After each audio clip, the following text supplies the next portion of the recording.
Hi guys, this is Sliver here, and I just wanted to make this video really quickly because there is a new Spiritborn build that is absolutely crazy, and I believe everybody should try it out before it gets nerfed, and I believe it might get nerfed very soon because it has parts that feel not really intended by Blizzard.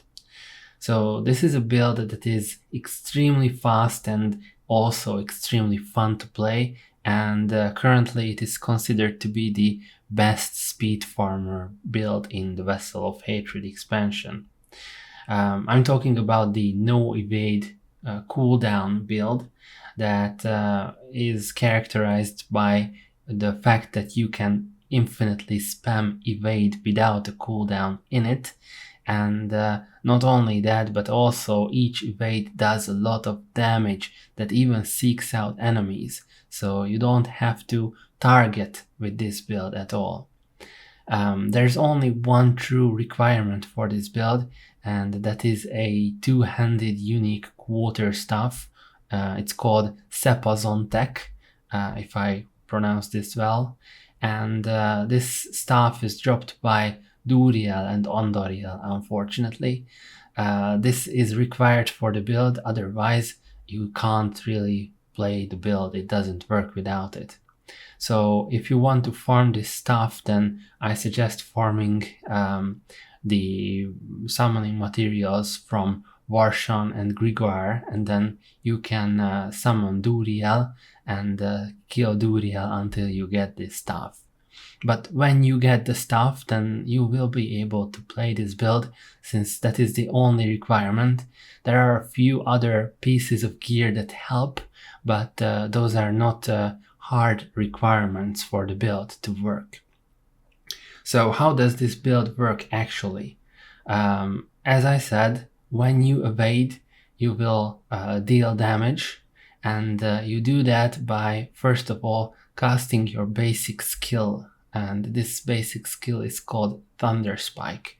So you cast this skill every time you evade, and due to the fact that you have this quarter staff, this unique staff that I just mentioned, each time you cast Thunder Spike, it's always the special third hit of this skill that is cast, and this will immediately reset the cooldown of your evade, so therefore you can infinitely spam evade.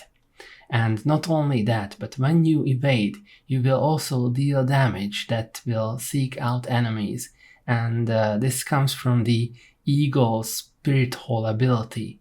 We are going to use the Spirit Hole ability for the Eagle for both the primary and the secondary slot, and this makes this damage possible.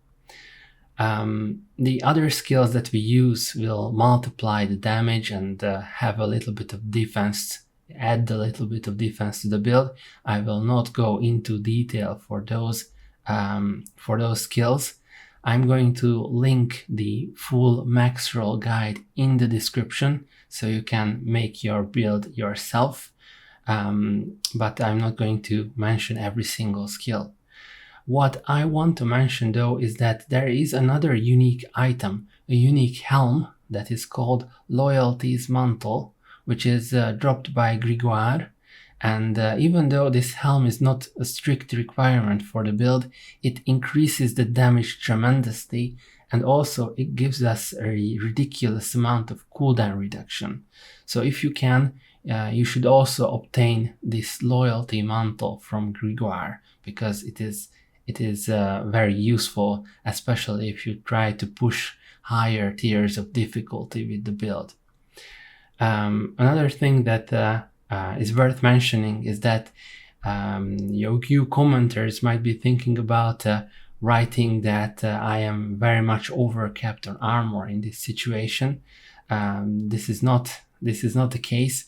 I am overcapped intentionally because there is a legendary aspect that this build uses, and it's called Unyielding Hits, and that will increase my damage based on how much armor you have.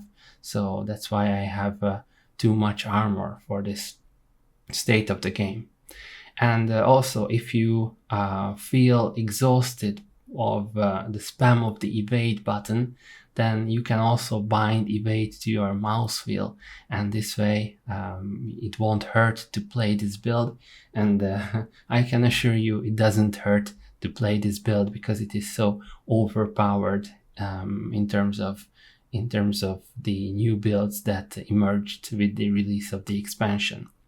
So that's it. That's what I wanted to talk about. If you found this video useful, then please give a like or a comment to the video. It helps out a lot.